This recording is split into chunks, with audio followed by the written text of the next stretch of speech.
أخطر حاجة على المدير الشاطر في الشغل هي إنه دايمًا جاهز، جاهز يرد، جاهز يشيل، جاهز يصلّح، وبعدين يرجع يشتكي من ضغط الشغل والتوتر. تعالَ كده يا مدير لمّا أقول لك الحقيقة إن أنت مشكلتك في عقلك وجسمك اللي أنت دايمًا حاططهم في وضع الاستعداد، وبتقول أنا لو ما كنتش جاهز كده طول الوقت هيبان إن أنا مقصّر أو مش بتاع شغل، وطبعًا دي برمجة غلط. ليه؟ لإن أنت دايمًا جاهز ومع ذلك بتقابل إن التقدير مش دايمًا جاهز، الشكر مش دايمًا جاهز، إن أنت أصلًا ممكن تلاقي حد تاني بيتسقّف له أو الله ينوّر أو بيتعمل له حساب وأنت لأ.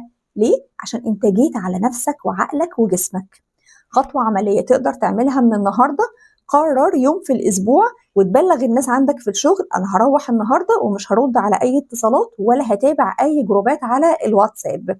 وقرر إن أنت في الوقت ده هتبدأ تشحن طاقتك ونفسيتك وجسمك علشان تقدر تروح الشغل تاني وأنت مستعد ذهنيًا وجسمانيًا وطاقيًا، وكمان بتكون بتدّي رسالة للشغل عندك اللي أنت مش متاح طول الوقت.